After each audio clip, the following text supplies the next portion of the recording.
All right, we're about to go live. Get ready, everybody.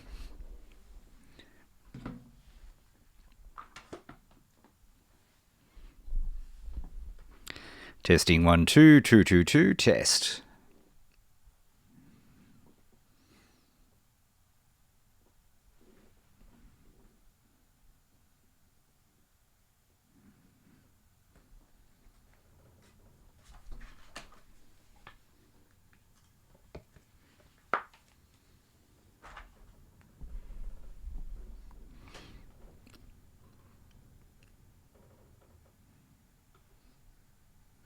And welcome everybody to Challenge Live. We are back in Moonee Ponds, coming live at you from the future here in Australia. It's a Monday morning and welcome Sunday night, wherever you are in the other hemispheres. And hope you had a great weekend and hope you are enjoying the challenge. Because let's not forget, the challenge is now live and available to you at any time. Just go to the link down there, challenge.co, sign up, and you can start, and all of the content is available to you ASAP, literally straight away. So you can let people know, and if you've got friends or family or anybody else that you know that wants to look at getting a start in an online business, then that is the place to go.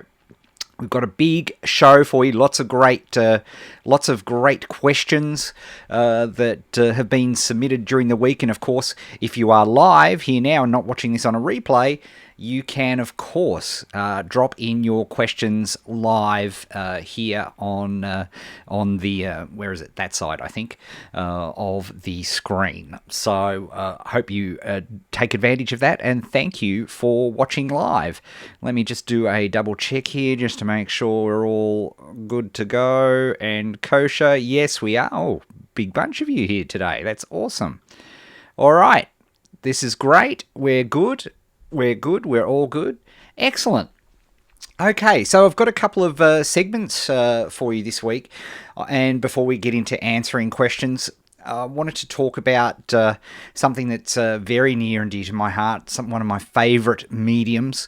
And also wanted to talk to you, we've touched on this in previous episodes, but I got quite a few questions about it, and I think it's a really important point, because I think one of the reasons that people fail in the challenge, indeed fail in any business, is that they compare themselves to the so-called gurus, the so-called, experts and influencers in their particular niche, and wonder why their output, their, dare I say it, hustle seems to be so different to theirs, because you're living in an environment where you've got commitments. You might have children, a mortgage, these sorts of things. So I really want to tackle this stuff head on as well as, of course, answering your questions, like this one, for example, from Grant, where he asks, fundamental question: does it matter if you have an idea for a business, but it'll take a few weeks or months to set up, or does it have to be able to be set up easily? I don't think there is a business on the planet that you can't create a minimum viable product. If you talk about one of the key changes in business creation philosophies, is this whole, and this is something we look at in Achiever Formula in depth, is this whole lean management, lean startup principles and philosophy. And it's something I'm incredibly passionate about. And that it means minimum viable product, MVP, not most valuable player, minimum viable product. And having now worked with dozens of private clients and hundreds of thousands of challenges, I'm convinced there's no business on the planet that you can't create minimum viable products for, to at least take some of the uncertainty out of whether you should be getting into that business or not. To give you an example, and I've got the microphone's very large and in charge here today. For example, think about and people get confused about minimum viable product and what that should be. A minimum viable product could be a PowerPoint presentation. It could be a napkin sketch. It could be going and interviewing 5 potential customers. All of these are things. In fact, I get paid by companies to go and look at these type of questions and how do we set up a sprint so that you can, figure out, okay, how are we going to test this simply? How are we going to test this quickly? And how are we going to test it cheaply?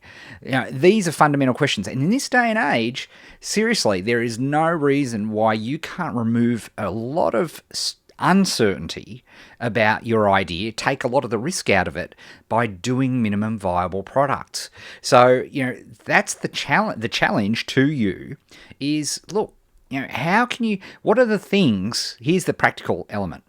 What are the things that you are uncertain about in this project? You might want to set a timer for 10 minutes and just write down, bullet point style, all of the things that you are uncertain about this project. In fact, the best way to do this is to do it with Post-it notes, and you'll tell why in a second. So once you say, what are all the things that could kill this business? What are all the things that I'm uncertain about? Just do them on Post-it notes, and then just pop them up on a wall or a whiteboard or something like that, and then rank them in order. Thing that you are most uncertain about, to thing that you are still uncertain about, but it's not a big deal, or indeed, you're not stressed about it at all. So most stressed level of uncertainty to least stressed level of uncertainty, if that makes sense. And here's the deal. Here's the thing. Where do you focus on your minimum viable product? You do it on that top Post-it note, that thing that you are most uncertain about. And you may be so uncertain about it that you don't even know where to start. Well, guess what? That's your first minimum viable product, is figuring out where to start. And you can always do that. You can start off with a brainstorm. You can start off with a mind map. You can do timed research. Just don't say, I'm going to go and research something. Don't go and put a Post-it on your Kanban board saying, this week I'm going to research my market. That sucks. That's a terrible task, and it will probably remain undone. Because what does done look like? You have no clue. You have no idea. So from that perspective, Grant, what I would do is I'd say I'm going to research for 30 minutes on this forum, or I'm going to do Google research for 30 minutes. I'd set a timer, make it really specific, and that's a good use of a task and a ticket. You know what done looks like. The timer goes off, you are done. You are finished for that research block. Those are the sorts of things that you want to do there. So the answer to the question is there is always a minimum viable product that you can do, and it just takes a bit of creativity to do that, and the minimum viable product should always be around, what thing do I need to test? What thing do I need to experiment on that I'm most uncertain about, that I need to get clarity on? See, when you start thinking of it like that, it's actually a process and it's an order, which is really, really sweet. So I promised you a couple of segments this week, and the first segment I want to show you is a segment on a topic that is near and dear to my heart, and so I took to the streets to explain this topic, and it's been a big deal in terms of marketing. I love podcasts. They are fantastic. When you're walking the dogs or you're doing it, it's literally my favourite medium.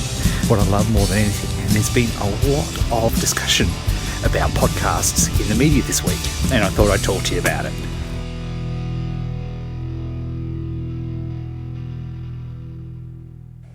So on Sunday there was a full article on the front page of the New York Times on podcasting, which is pretty cool. Good news, because as I mentioned, podcasting to me is my absolute favourite medium. Like, if you were to ask me if there was only one way you were allowed to receive information, it would be through podcasts, I think. I just love them to death. That's the good news. Bad news was the article was basically a bunch of leaked information from podcasters who had met with Apple, basically asking Apple to fix all of their woes. Now, this was a real an eyebrow raiser for me, because Apple, as you'll see, has never really, they do a very simple thing for podcasting. They provide a directory. They're very hands-off. And I would argue, as others argued, it's dangerous for you to ask Apple to be more hands-on and more involved, particularly for independents like us. My focus for you guys are people who are passionate about a niche, who want to make a living in that niche. So I've got a very specific audience.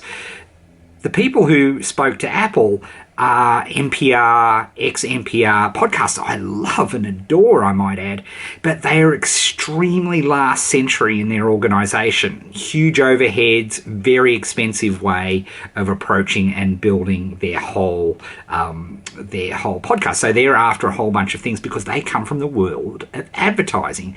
Whereas you and I know, if we build our audience off the back of our podcast, we can make way more by serving our markets. I do feel sorry for podcasts that are more general in nature or topic in nature, but to me, they have crowdfunding as a great way of being and getting funded. I pay for a number of podcasts, which I love. I'm more than happy to be a Patreon and pay a couple of dollars a month or a yearly membership because I value what they do and I love on every day when I go for a walk listening to those podcasts. Now, as Marco Arment tweeted, geez, I can't put my words together today. He tweeted, if you can't make a decent living from having a six-figure audience, that's not Apple's fault.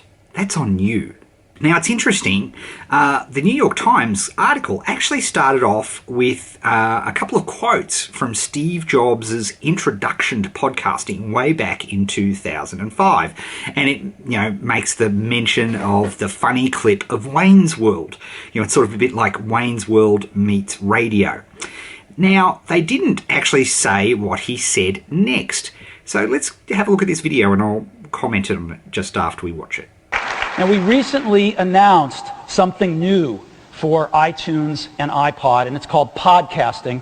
And what is podcasting? It's been described a lot of different ways. Another way it's been described is Wayne's World for radio, which means that anyone without much capital investment can make a podcast, put it on a server, and get a worldwide audience for their radio show. And that's true, too. Now, it's not just amateurs doing these things, though.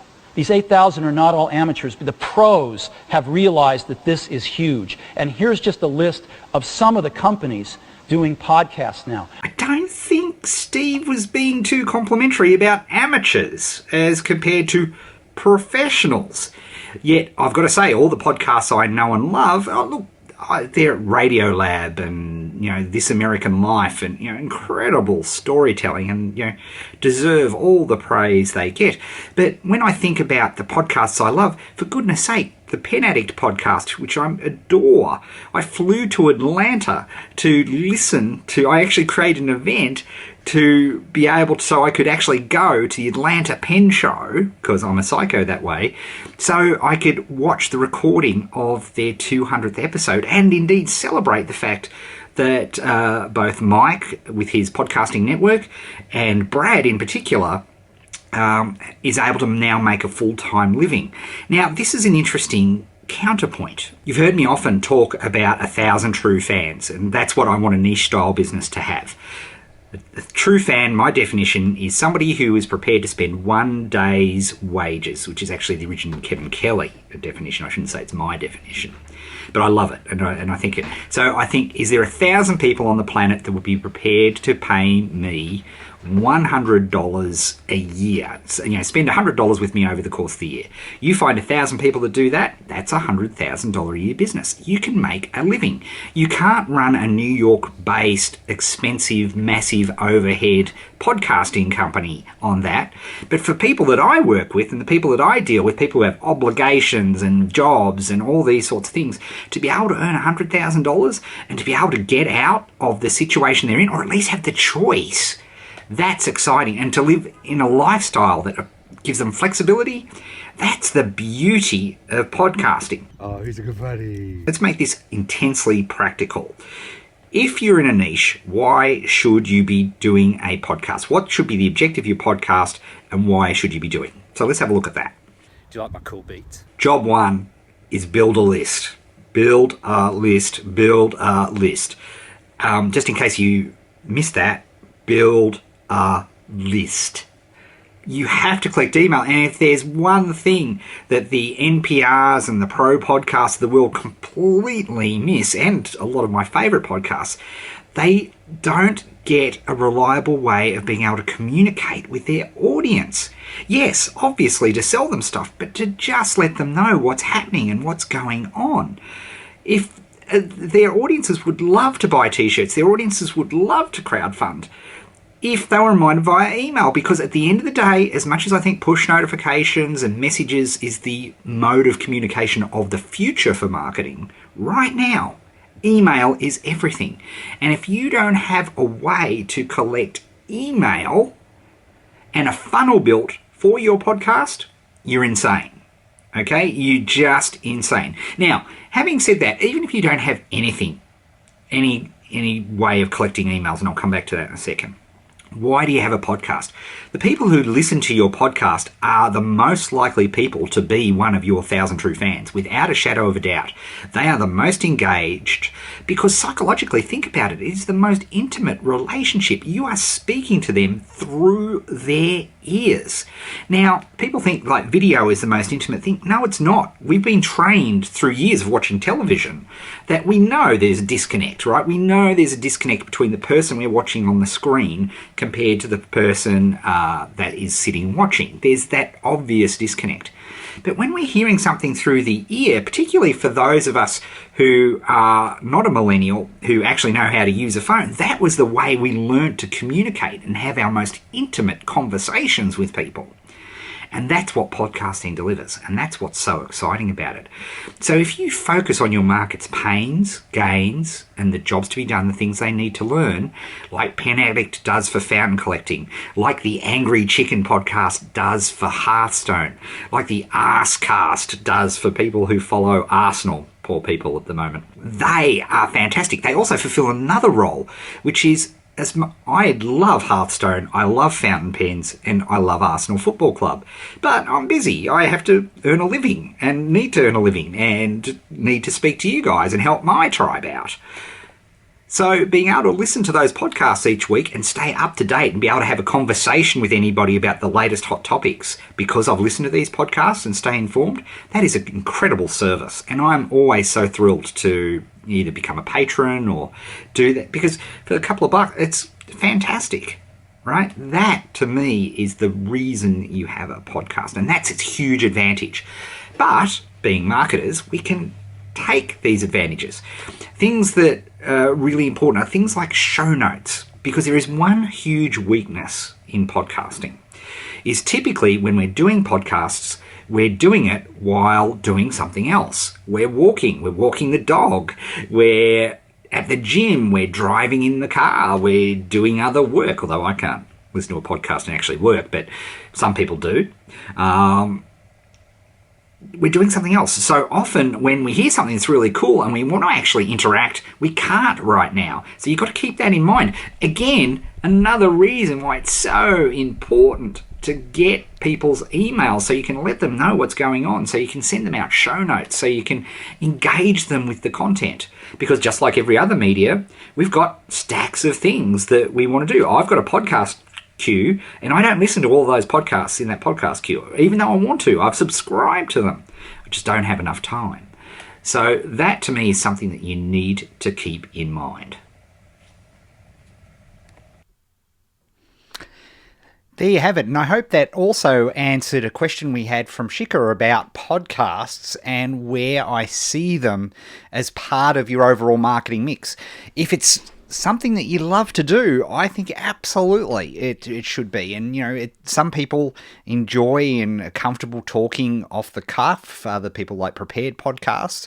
There's something for everyone in podcasts, I think. And as I said at the start of that piece, that for me, Without a doubt, it is literally my most favorite medium. It's the thing I listen to more if I'm walking the dog, wherever I am. So, big fan of podcasting. It's not going anywhere, and it's definitely something that you want to put in your options category on your Kanban board for sure. So it totally makes sense. Now, other questions, of course, that we've been getting, and thank you for providing your questions throughout this broadcast and through the week, which you can do just by registering across there and leaving a question so that we can have a look at it during the week as well. So Claudia asked, looking for recommendations and specifics on partnering with folks and the mechanics of affiliate marketing. Thanks for all your sage, helpful advice. Now, Claudia, if you're undertaking the challenge, where we use affiliate marketing is in testing of products. And there are many places that you can go, like ClickBank, or you can use an Amazon affiliate link and test an Amazon product, where you're looking at testing various elements of the market. And we actually cover this in great detail in the later modules of the challenge, and we give you a couple of options that you can have a look at. I do worry about affiliate marketing in the sense of where people think, oh, that's something I can do, and that's something, that can be my business. And let me tell you, affiliate marketing is a great business for one group of people in particular. And that's the people who created the product that has become a successful affiliate marketing product. They always do well. The affiliates, not so much.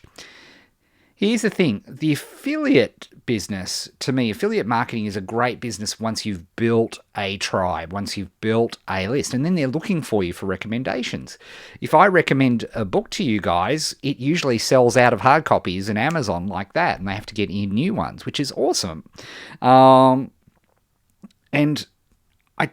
the reason that works is because if I say a book's good, you guys trust that that book is good, and you look for recommendations. And indeed, your recommendations is probably the most powerful form of marketing you will have once you build your influence with your tribe.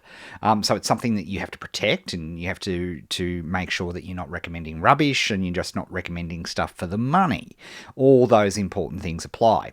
So I'm not sure you were going this direction, Claudia, but it just prompted me to just raise this point because there's a lot of people doing the challenge and they're starting out and they think maybe an affiliate marketing business is indeed the fastest way to start. And it's not. You need a list. I love affiliate marketing. Make no mistake. We make a lot of money from affiliate marketing. And this is not just the internet marketing world. This is any business.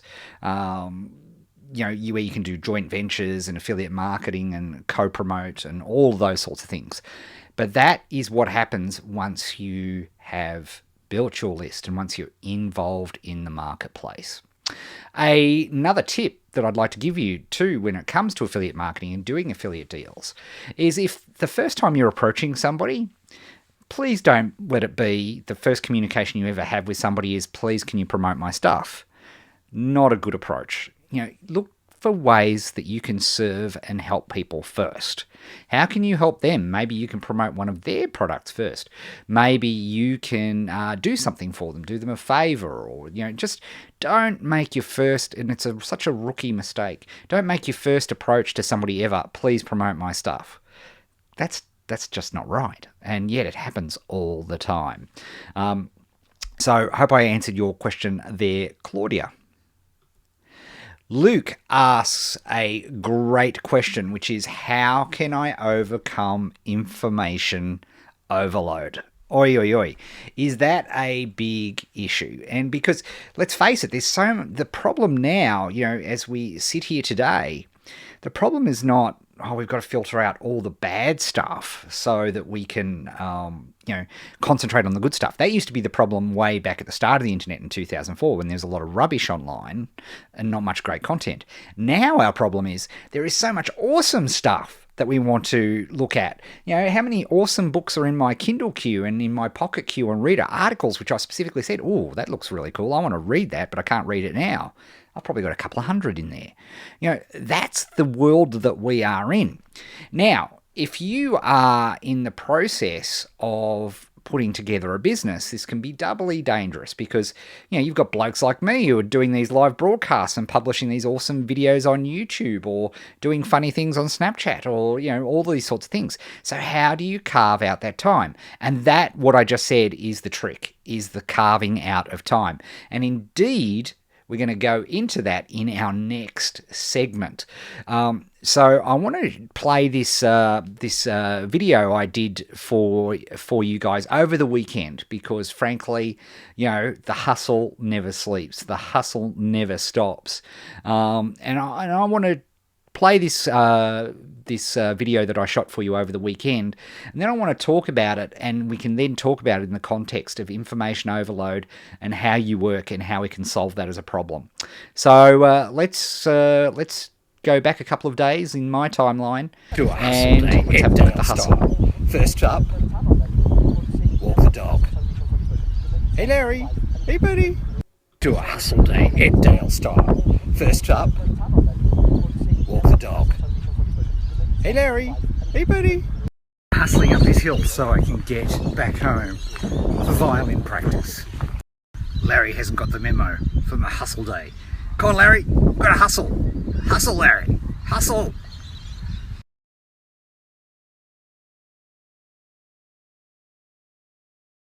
The struggle is real, hustling to clean up George's poo because he's still pooing in the house.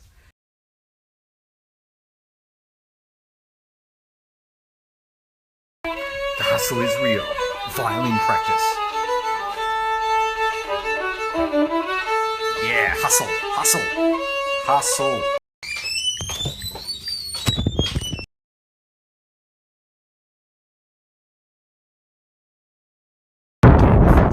Take Molly to her theatre practice. So, we're keeping it real, making the hustle real. Just dropped Molly off at acting class. The hustle's real.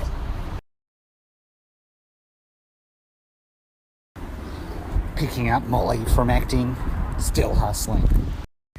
So, did you hustle in acting class? Hustling so much I need a second coffee. Hustling watching YouTube videos of Broadway Easter Bonnet while waiting for Annabelle from dancing. A little bit late because I was hustling watching YouTube videos.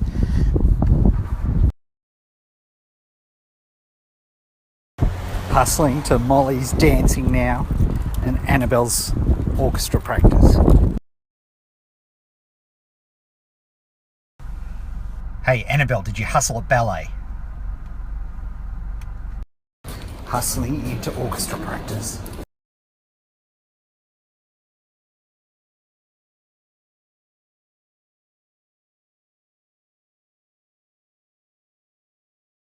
Melbourne City Council not respecting my need to hustle.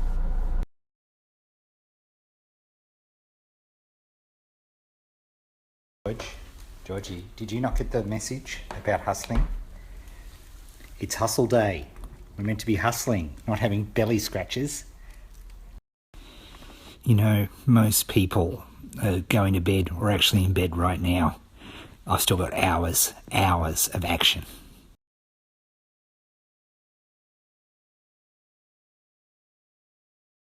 We all get haters, and some of them have pointed out that I'm in Australia and hence it's the middle of the day as opposed to the Northern Hemisphere where it's night time. Well, that's why I live in Australia, because I can hustle ahead of you. I'm living in the future, so I'm hustling 18 hours ahead of you. Hustling all the time. Hustling back to orchestra practice. Man, it's 5:47 p.m. and still hustling, still keeping it real. Just dropped Hannah off at ballet. Pumping gas like a boss. Hustling so hard. We've got the $1 special coffee because I don't have time to hustle any. I've been hustling so much, I think it's time for a gay time. I need some gay time. Oh, damn it. I just hustled all over myself.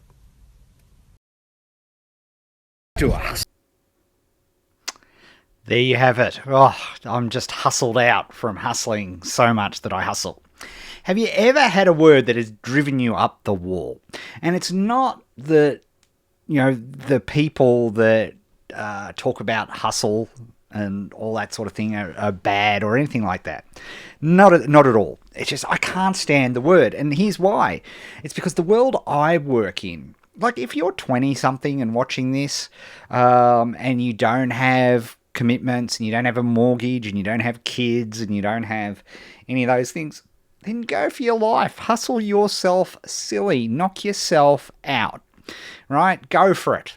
And please record it all on Snapchat for us to see. The reason I did that was, and of course, if you noticed, none of that was work at all, and I should have had a big sarcasm warning through the whole of that thing. The point was, that's just my Saturday of ferrying kids around.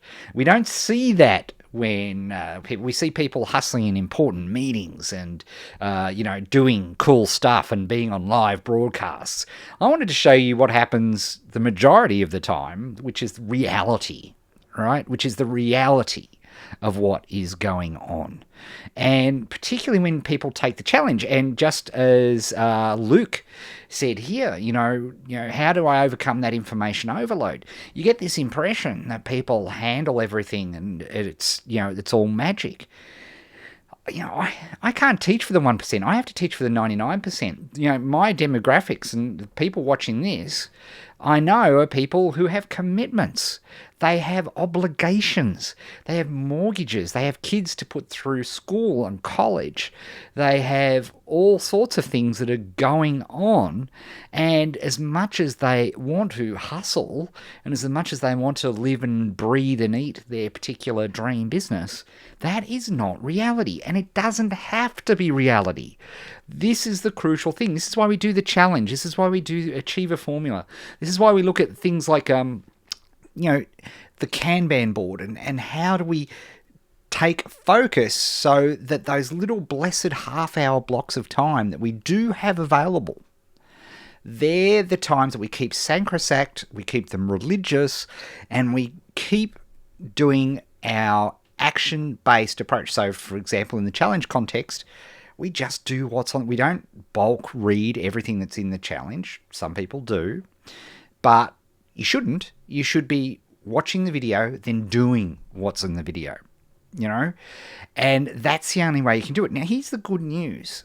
What you don't see on your guru Snapchats and Facebook pages and, live viewing from exotic locations is you don't see the hours where they put in just boring drudgery work in front of the computer, not doing much, maybe if they're lucky listening to a interesting new piece of music, but there's no glamour to it. Yet what we see is the edited awesome lifestyle, right? And it's just the way, and maybe I'm as guilty as anybody else in doing this typically, as opposed to what I did for you on Saturday, and boy, did people who follow me on Saturday wondered what the heck was going on in my Snapchat.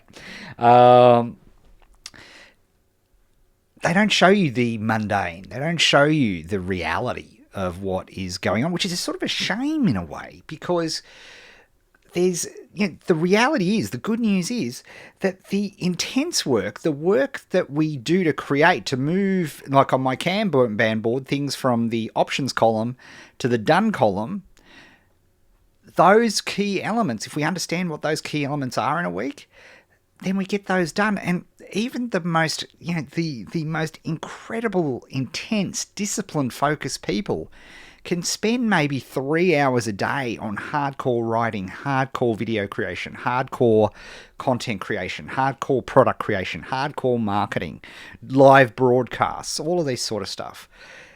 And the rest of the day is filled up with mundane and as I joked, watching YouTube with Molly while we're waiting for Annabelle in the car. That is the reality, right? That is real. And so for you watching this, when you compare yourself, and this is the problem I think that you have with information overload, when you're comparing yourself to the people that you watch, the people that you admire, and I have influences too, right? There's no question. There are people that I watch and admire, and I think, oh, gee, aren't they clever? Just understand that you are getting the very, very, very edited elements of their life that they want to see and publicize. Right, and it's so many of these social media gurus have had massive family breakups because if they're on social media all the time, they're not actually doing the stuff that needs to be done at home. Now that's their life choice. We all make our choices, but I want you to understand that doesn't have. As I say, just out of college, no real no ties, then work yourself silly. I worked myself silly in my 20s, no question, right? That's fine. That's the time to do it. But again, most of the people watching this are not 20. For those of you who are, awesome. Glad you're here. But most people, as I say, have these obligations, and you can build these businesses. This is what I want you to walk away with. You can build a business. You can create something on the side. You can be in your 70s. Some of the most successful challengers are now in their 70s and 80s, and they're running a small part-time business. You may only be making them $70,000, $80,000 a year, but that's better than the pension, right? And this is what I want you to take away with. So how do you do it? You don't get sucked in, because reading social media, consuming is not an activity that gets you anywhere, right? And this may sound, sort of slightly, sort of hypocritical, given that I'm constantly creating stuff for you to watch. But mine's awesome, and you should watch all of my stuff and forget everybody else's. You've got to manage it, right? And that's what I have to do too. You have to manage it. Take time out. So where, social media becomes a reward. You do a 30-minute little work action sprint, and then you give yourself the reward of checking Twitter or going onto Facebook or doing those sorts of things. But what does happen, and where you've got to avoid the trap, you've got to avoid the trap of thinking, I've spent all this time in front of my computer, I've put in a day's work. And I see that all the time with private clients, let me tell you. And the reality is the actual work that's moving the business forward is a tiny amount of the day. So, my advice to you, Luke, and everybody else who is asking questions similar is to understand, at the end of the day, it's how much do you want to create a plan B? If all this stuff is a hobby and you're getting entertained by it, and in the Colby Index there's such a category as a high fact finder, and they love consuming information. They love it. They love getting educated. They love doing all these sorts of things. Trouble is, when you get them to actually conduct an actual marketing test where there's a chance of being wrong or right, that's where it becomes a real problem. Right, so it's all it's balance, and I don't feel bad about watching television. I watch junk TV. I love junk TV. I truly enjoy junk TV, and I don't feel guilty about watching it. But I work my 9 to 5, and most importantly, do my 1 hour or 2 hours max for me, because I'm lazy, of work that moves the whole business forward. We know what has to be done. I've got my post-it notes there in the ready column. There are currently there's 4. I had a good day yesterday. So there are 4 things that I know I've committed that I must get done this week. So I've got to do them. And that's what the difference is. And, I think, was it Woody Allen who said 80% of sex, Freudian slip, 80% of success is showing up. And I think that's a pretty good indicator as well. So hopefully that helps. Okay, just to change your face, do you have a tool to create fillable PDFs? This is, I suppose, PDFs for, forms and stuff like that. No, I don't anymore, because I've got an iPad. So I can just fill out PDFs on my iPad now. So I don't really, if I do need forms created, I will give you this tip. Go to Fiverr. I rough out those things, and there are great people on Fiverr, Fiverr.com, who will create forms for you. They'll look fantastic, and you don't have to do it. So that's my recommendation, is don't even think about it. Pay somebody on Fiverr $5 to do your form for you. That's the way I would handle that. Okay, let's keep having a look here. What do we... Richard says, this is a great question too. How do you get over the fear of failure? You really want to start, but you don't want to fail. Well, here's the deal. And here's the thing. People think... I forget where I want to say it's Getting to Yes. What's the name of the book? Anyway, I'll describe it and I'll figure out what the name of the book was. But people think success is like you're on a seesaw, where the success results on one end of the seesaw and the fail results on the other end of the seesaw. And as you've got to try balance and work it out. So you move towards the success without ever going towards the fail section. And of course, you can't do that on a seesaw, right? You just can't. Here's the deal. The path to success, this is how it should be, and it's not your fault because we're not taught this way. Because, we have to be right at school and we have to be right at things. Here's the thing. The path of success goes through failure. There's no other way to do it. There's nobody that just has success, tick, straight away. It just doesn't happen. It's bullshit. Mate, yeah, you can tell me the story about where somebody, started online and just the first thing they did, they made $100,000. Bless them. That's not reality, right? Reality is you fail a whole bunch of times and something finally works and off you go to the races. That's the reality of the situation. So by definition, the quicker you get to failure, the faster you'll get to success. And indeed, I remember... this is years ago now. One of the things I used to do when I was consulting with people about, and when they couldn't choose a market, I said, right, I want you to research 50 markets. And I'm going to be incredibly angry if you don't do this. And it was going through form, so it doesn't sound as horrible as it sounds. But why did I get them to do that? Why did I get them to race to research and test 50 markets? Because I knew at some point in that 50, nobody ever got to 50. Because after having a bunch of failures, they got better. They knew what to look for so that they didn't necessarily repeat that, or they'd repeat it a couple of times and then finally got it. But they get there, and this is one of the big fallacies, that you can do anything and just be successful straight off the bat. You will fail. There's nothing more certain. But here's the deal. There's nothing more certain than if you don't fail. Here's the thing. If you don't fail, you'll never succeed. Never succeed. The worst thing, they talk about in gambling and addicts, but the worst thing that can happen to the most deeply addicted gamblers typically had a huge win very early on when they started gambling. So they thought, this is easy. This is the thing. And they spend the rest of their lives chasing that huge win again because it happened once. It's the worst, most addictive behavior. And, thinking that you can start a business without having failures along the way is crazy. So what do? So how do we inoculate ourselves against this failure? The way we do it is we conduct experiments. We don't go YOLO and bet everything on red, right? This is where we talked about minimum viable products. First part of your test of a business may be to go to a trade show and speak to 5 potential customers and talk to them about your idea and whether they think it's even got some form of legs. You may just find out right there and then that people just aren't interested in it. It's just not a big deal, and you're not addressing a pain or gain or a job to be done. So you've just saved yourself an immense amount of time and effort. Following the challenge, hint, hint, nudge, nudge, is a fantastic way of getting into a market properly, because we're always doing it incrementally. It's all about getting into a market safely, quickly, but cheaply.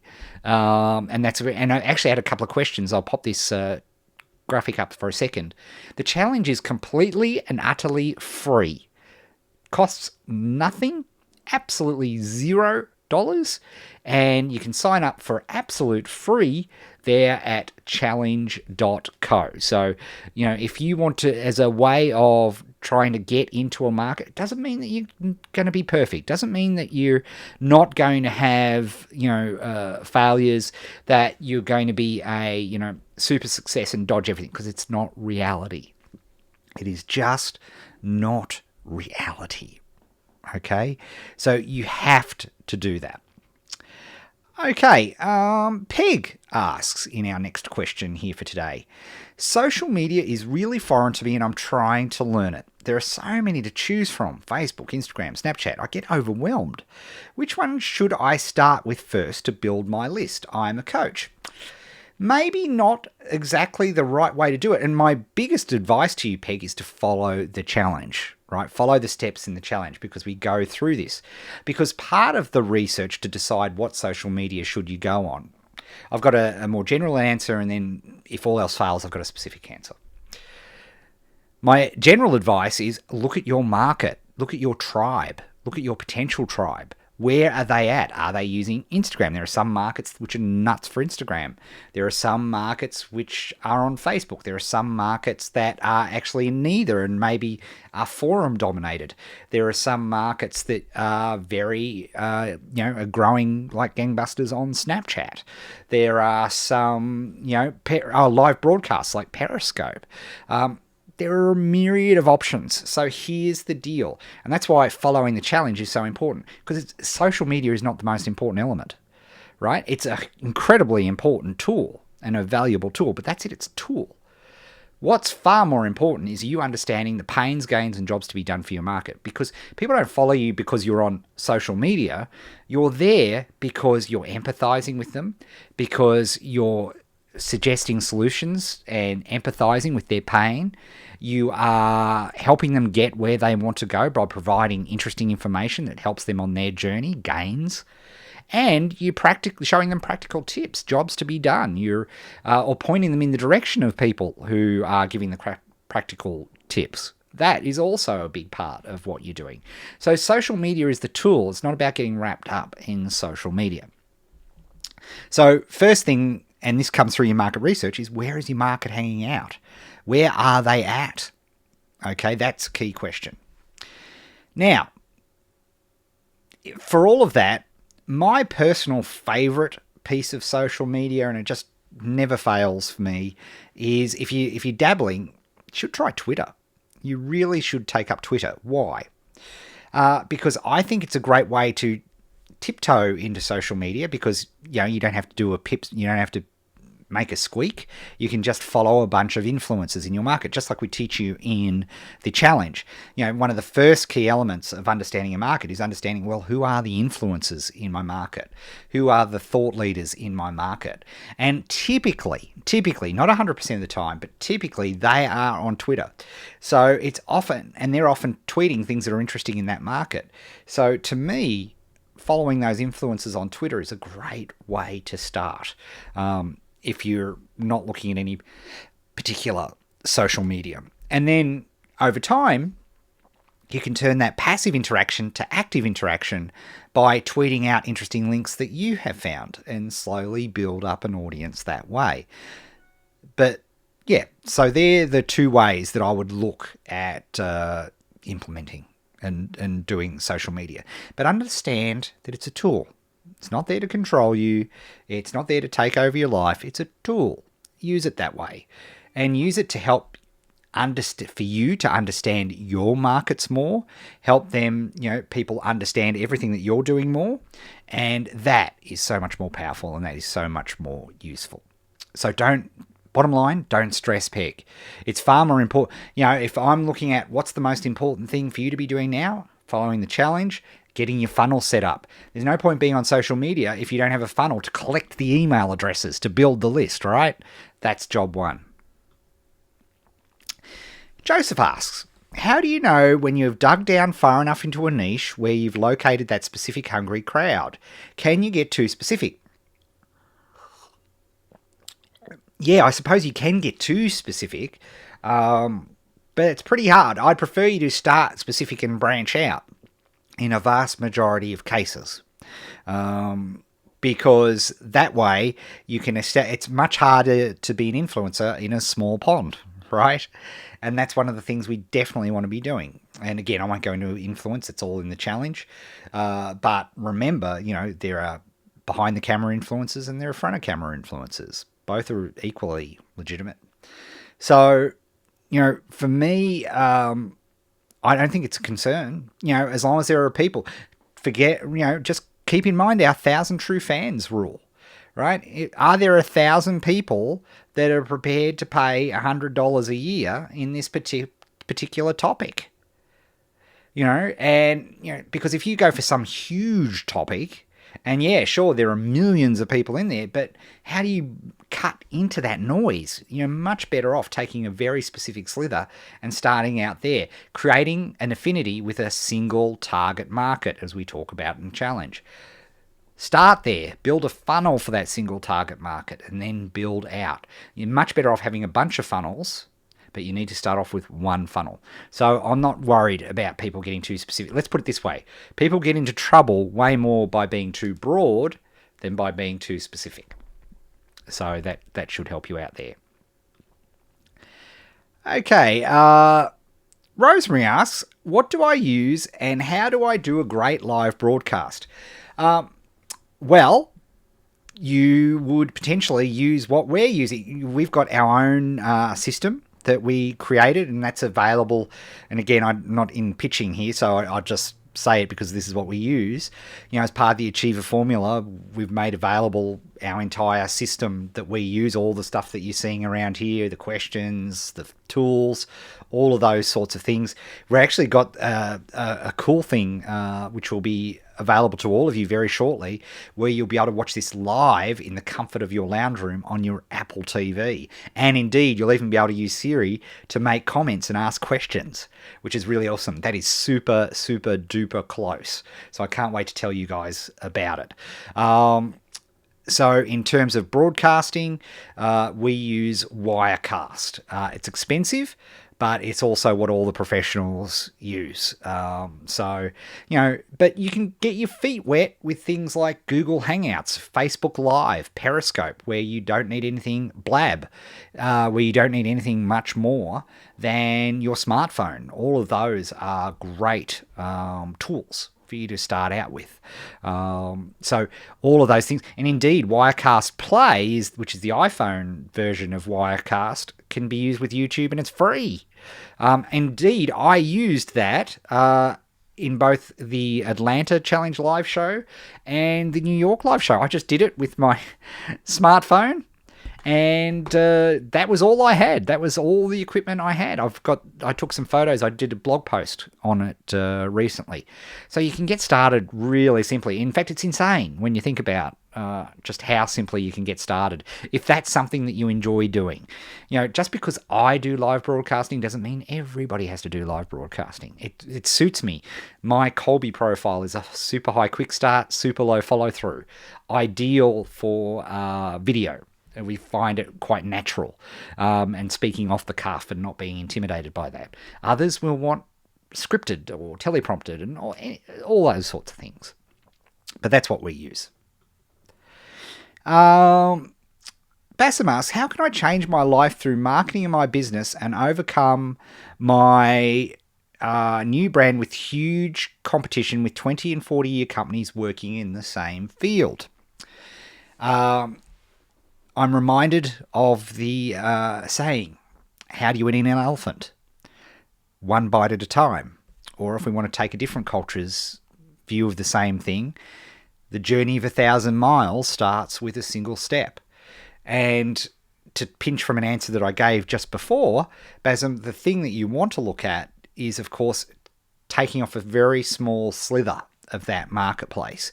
There's always opportunities to serve. There's always opportunities to help. And bluntly, the challenge, as it is set up, is the perfect way to do that. Pick a tiny part of that area of that market and start helping people there.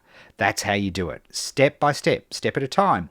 As you will hear me say, to become a doctor and earn £40,000 a year in the United Kingdom involves 10 years of education before most people think doctors earn a massive amount of money. They don't start earning their big bucks until they're 5-10 years out of their education.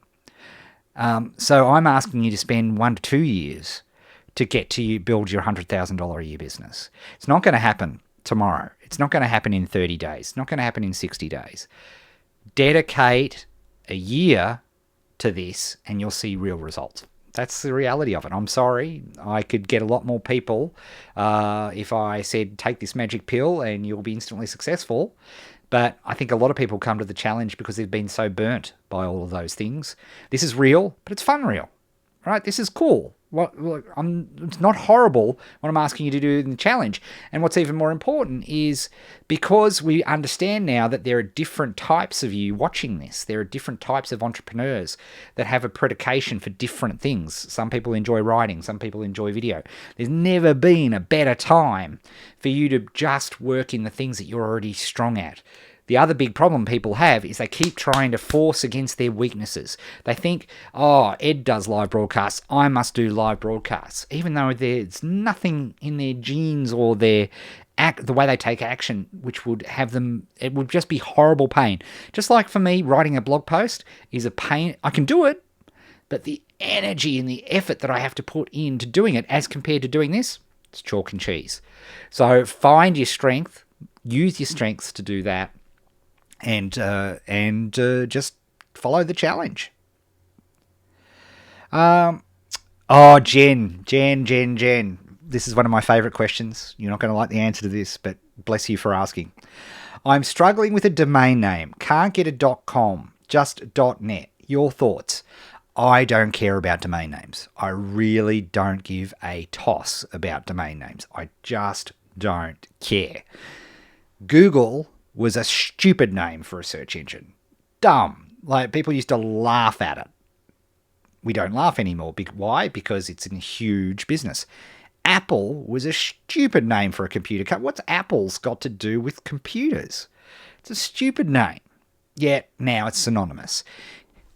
What's far more important than your domain is the marketing, what you're doing around your domain. I'm sorry. The days of it, 3-4 years ago even, having a keyword domain was a fantastic thing, but that went out with neck to knee lead gumboots. Right? That is just just get something. Just a domain. Just try to make it not hard to type or to spell. Try to leave out, hyphens and dashes and things like that. But I don't care if it's a .net or a dot, because ultimately it doesn't matter. It just doesn't. What's far more important is how you're going to support that domain, how you're going to market that domain, how you're going to tell people about that name. And if you build a list, who types in domain? Think about it. Who types in domain names anymore? Think about how we used to type in domains all the time, www.blablabla.com. Now we're clicking our smartphones and clicking links. We rarely type in the domain name. The people don't even notice the domain names as much anymore. It's just not a big deal. So, maybe if you want a shorter one rather than a longer one, if you're doing some sort of outdoor advertising, but I'd ask, why the hell are you doing outdoor advertising? It's just such a great way to spray money against the wall. But seriously, Jen, don't stress about it. Just grab something. It really doesn't matter. It makes no difference. That, by the way, I should say, is a controversial statement, and I'm sure you'll find plenty of people who will absolutely disagree with me. But that's my view. Hey, my show, my views. Nina asks, it's Nina, the travel photographer picture framer from our meeting in Atlanta. Hello, Nina.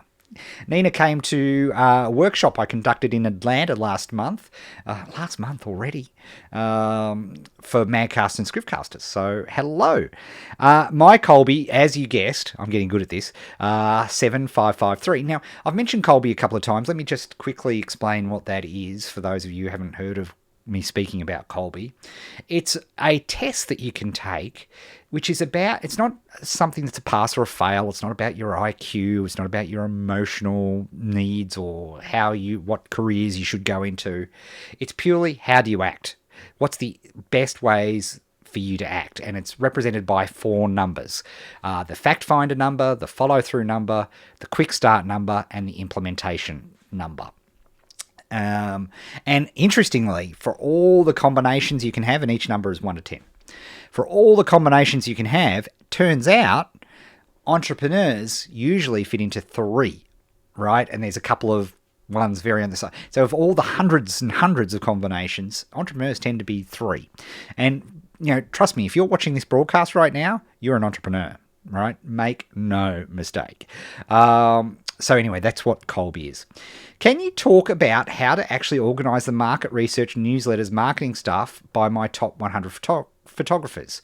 I set up a new Gmail account and Dropbox for swipe files, and I'd like to set up a way to keep track of the coming flood of emails before I get inundated with hundreds of other photographers, sales letters, funnels.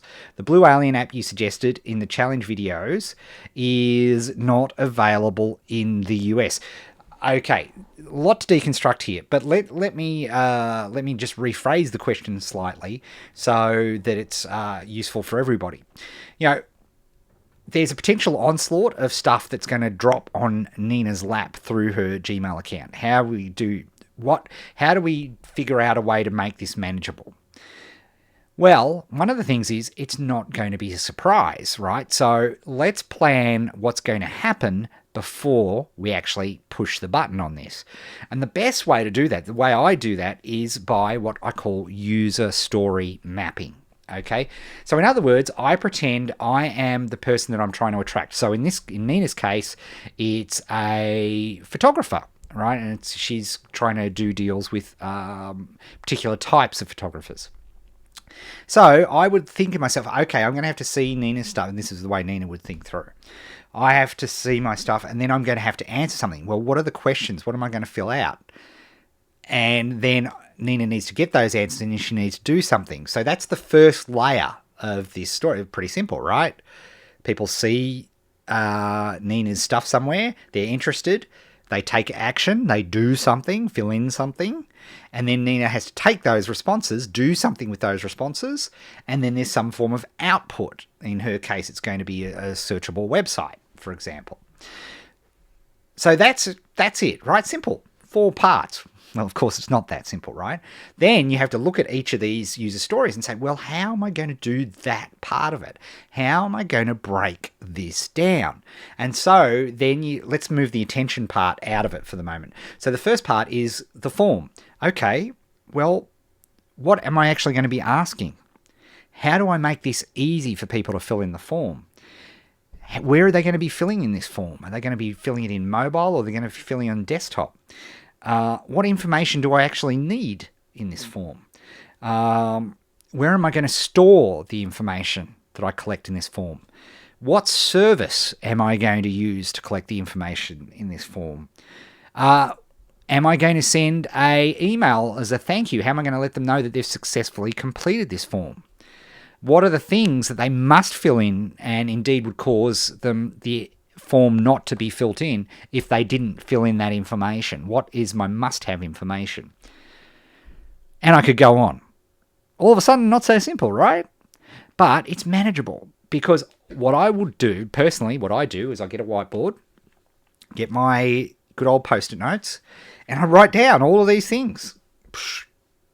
Okay, what service do I run this on? What questions do I need to ask? And that's what you start chunking it down, and they are your steps to breaking it down. You break down the stories. And then ultimately, if you're expecting a big deal or a lot of people or whatever it happens to be, then you ask yourself, well, can I get people to help me with this? Is it worth is this a programmable thing that I can actually get somebody to program? And if you've done the user story, it's much easier to hire somebody to program it to be able to do all of those elements. So that is a big part of it. And Nina, let's hopefully that helps.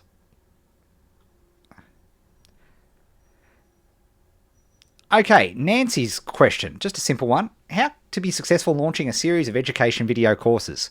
Easy question to answer. Do the challenge step by step. You've got to create that funnel. You've got to understand the market. What are the pains, gains, and jobs to be done for that market to be done, to do it. You've got, the challenge is free. It's available. It's sitting there. It's brilliant, if I do say so myself. It's there waiting for you to be done. So do it. That's the way to start. You've got to start. You got to build a list. You got to build a tribe. That's the way to start. So, get going. Jen says, hi Ed, big thank you. I am stuck which CRM landing page provider to use. I've used MailChimp, but told ActiveCampaign is better long term. I hear Thrive's good for landing pages. I'm nervous about this step. Any thoughts? I need to act. Good on you, Jen. I completely understand that. Personally, we use Infusionsoft, and we use our own system, which we've just made available to people through the Achiever formula for doing all this stuff, because we built it and it's super easy. MailChimp is a great thing. When you're starting out, there is no perfect autoresponder. We recommend Aweber, great for starting out, and MailChimp. Both are really, really good.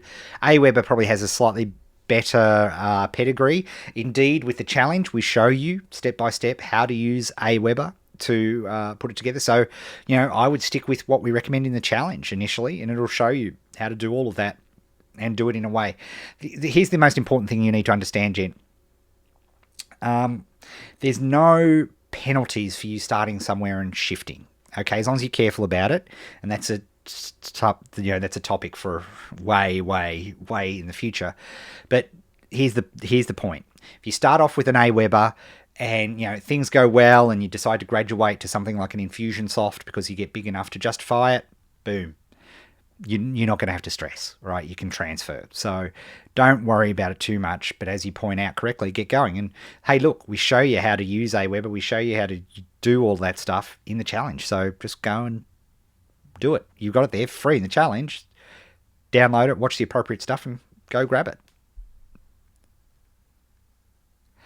Okay, Alan says, how do you stay motivated with a fast start, low follow-through profile? And again, this is a Kolbe. This is another somebody who's taken the Kolbe, and they're not dissimilar profile to me, 4385. Now, what's interesting is you've got a higher implement, which is really interesting.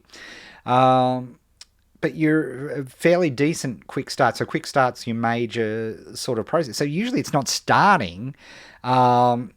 Your motivation is to actually finish, not start. I'm tipping you have very little problems starting stuff, picking up a new book to read, looking at a new video, trying a new thing. That's not your issue. Finishing. One of the great statements is start less, finish more. Right? And that's something that I try to do. And with that type of profile, see this thing? Without that Kanban board there, I would be screwed. It changed my life when that came into being.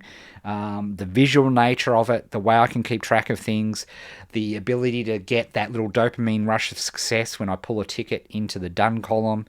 All of those things, for somebody with your type of profile, that's why I developed, Kanban for entrepreneurs, because, for the 65 odd percent, you are in the most common profiles, where it's a low follow through, high quick start. That is the most common entrepreneur. Not the only entrepreneur. Doesn't mean if you haven't got that, doesn't mean that you're not an entrepreneur. Trust me. There's no right or wrong, Kolbe. But the point is you need a way of staying motivated to finish things, not to start things. And look, if you get a chance at some point to have a look at Achiever Formula, I'd really recommend that to you because, and indeed, stay tuned. We're doing a thing on Kanban for entrepreneurs pretty shortly, actually. So that might be something that you're interested in doing as well. But that is honestly, that visualization of what you need to do and understanding and visualizing that. If you don't have it visually in front of you, not in a computer or anywhere else, you'll be screwed. And I understand because I'm not dissimilar. I've got, I'm 4814. So, sorry, 4184. So, I'm with you. John says, what if you don't have a niche and don't know how to start making money? John, you sign up to the damn challenge. That's what it's all about. Module 1 is all about picking that first niche. Now, the reason you haven't picked a niche is because you're afraid of failure. It's the reality of it. You don't want to pick something and think, oh, I know I've stuffed it up. Just as I said earlier on in this broadcast, the whole concept of the challenge and everything is to find somewhere. You are going to fail. Nothing is surer.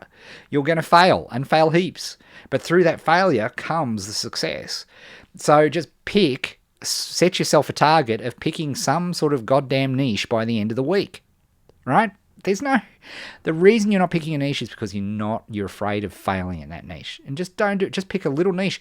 What I often used to do as a way of doing it is, pick a hobby, pick something that you're interested in, that you like, and just start the challenge using that, even if you have no intention of making money out of it, because it's just a great way of becoming deeper in your particular hobby, or if you follow a sports team, or whatever it happens to be. But that's the reason you're stuck is because of that fear. It's that fear of failure, the resistance, as Stephen Pressfield would call it. And it's strong with a lot of people. Don't worry, you're not alone. And the only way you can get through it is by following the challenge step by step. There are no shortcuts, no easy answers. But let me tell you, the challenge will help you avoid a huge amount of wasted time and a huge amount of wasted energy. And just for those of you who are wondering where to go for the challenge, it's right there, challenge.co, and it is completely and utterly free. Totally, totes free. Right? Freer than free. You can't get any more free than the challenge because it's free. Right? Totally, utterly free.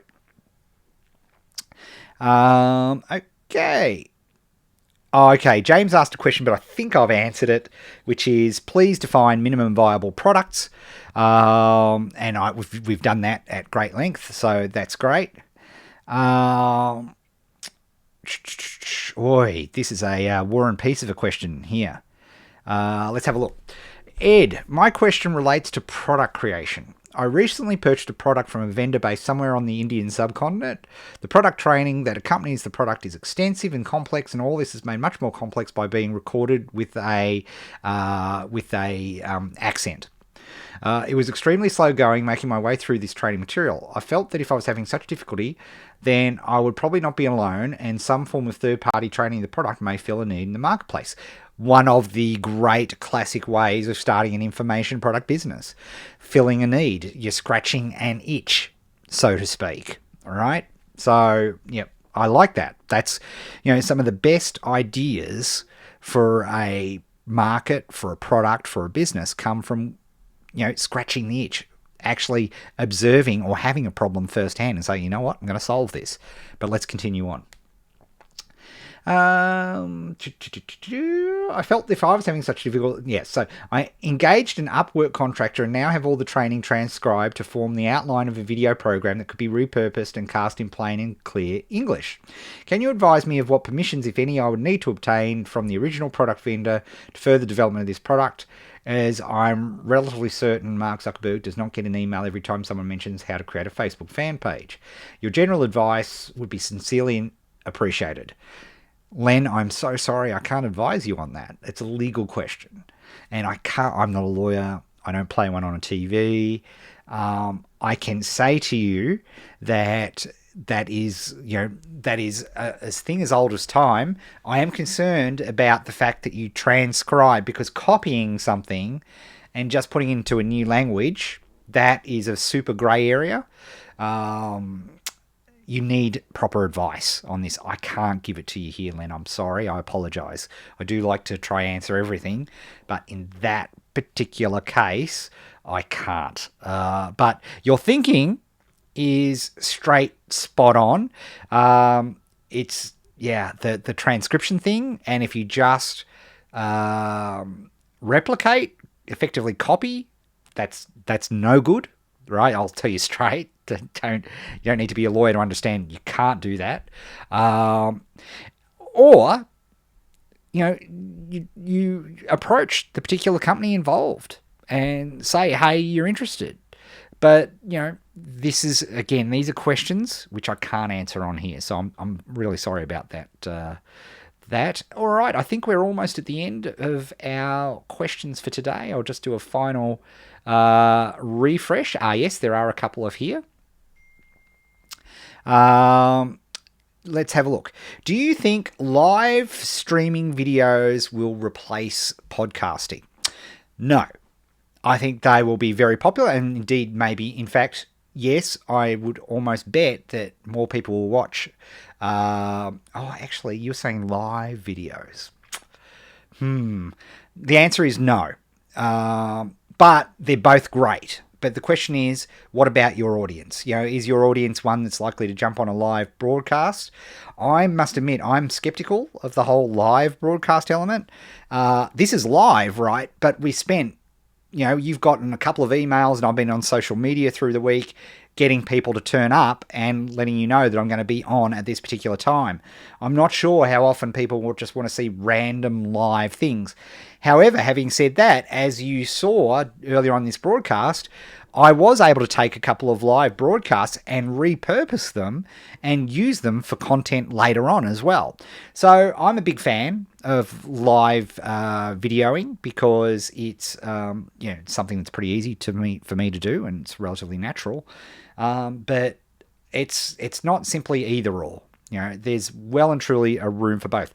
And when you think about where people are listening to podcasts, it's not a good play. If they're jogging, if they're driving, if they're working out at the gym, if they're, whenever they're listening to headphones, typically it's not a good place to be watching video. You shouldn't be driving and watching video, right? That's no good. No bueno. All right. So, I think, it's how to me, the questions are, what are your market? What does the tribe think? And how does it fit for you? So these are things, but it's not either or. Do both, but they won't replace it because podcasting has a very, very, very specific role. And it can be there for you where nothing else, because it's not using your eyes, it's using your ears. And there are times when your eyes are doing other things. Crystal asks, any entrepreneurial advice for those of us with a mid-level Kanban score? You are a facilitator, which is a very rare but type of entrepreneur. It's the rarest of the entrepreneurs, but it means that you're great at facilitating everything, right? You're wonderful. In fact, some of the teaming up with somebody potentially is a great way of going forward for yourself, but you can do it yourself. The best advice I can give you is have a listen to Kathy Kolbe does a series of audios based on your MO, your modus operandi. Again, this is a Kolbe thing. Apologies for those of you who are not familiar with the terminology. Have a read of that. Have a listen to that. Go through your report. In Achiever Formula, we actually teach you how to go through the comprehensive Kolbe report. So you can pick off all the things that you're doing. And in the Achiever Formula, then we have, we've got a whole Facebook group and all those sorts of things. So we can discuss these sorts of things in more depth. But that would be my piece of advice is have a look at the what the modus operandi information on the Kolbe course tells you. Because that's not an uncommon thing, Crystal. And again, there is no good nor bad results, right? It's just you are what you are. So that, understanding what your strengths are in that context is super important. John asks, what changes should I make to be compliant with all the Google animals? Penguin, panda. How critical are these to one website ranking? How do I get around Google's penalty? Google won't let us market on YouTube till I make major changes. All these sorts of things. John, mate, that stuff went out with neck to knee lead gumboots. Controversial. Yeah, this is another statement where people will argue with Ed Dale.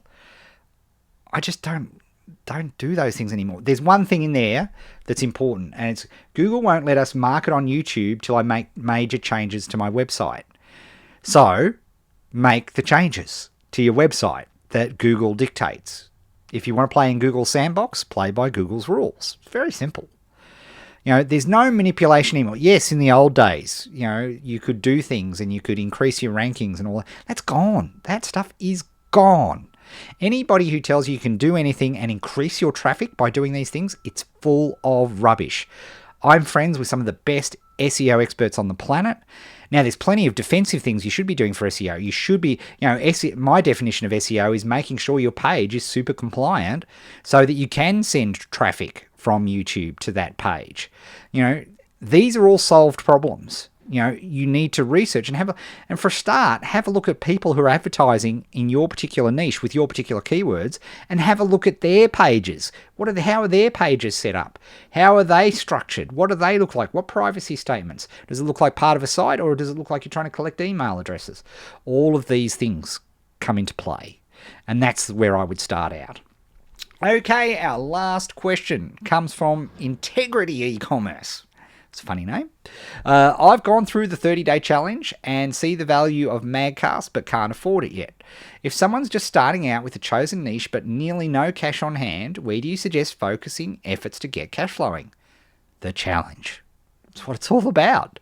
Do the challenge. Now, you mentioned the 30-day challenge there, so I'm wondering if you've downloaded and done the most recent challenge. Like, we've completely rebuilt everything from scratch and released it last month.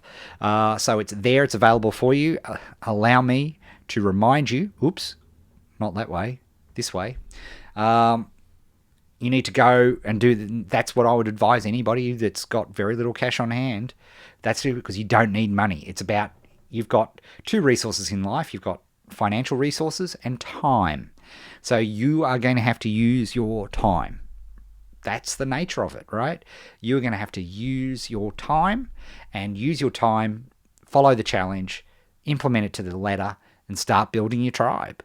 And as you build your tribe, slowly but surely, you'll be able to start maybe testing an affiliate product. Maybe you might, you might be able to put together some sort of live broadcast like this. Who knows what it could be? But you need to start somewhere, and you need to make a call. What's my market? And you need to build your tribe. That's how it starts. And the challenge is where all that happens. And that strikes me as a fantastic place to end up for today. I hope you enjoyed the challenge broadcast. It's something that we love doing. We will be back same bat time, same bat channel next week. I don't anticipate any schedule changes for a little while because I'm not going overseas anywhere for the next few weeks. So I hope to see you back. Tell your friends, let people know about this exercise. Make sure you check out the Eddale blog, follow the Facebook page, all those sorts of things. We're doing a lot of work on the blog in particular. There's a lot of great content. And I hope you all are enjoying yourselves and do the challenge. All right, so all the best. Have a great week wherever you are on the planet, and I will see you next week.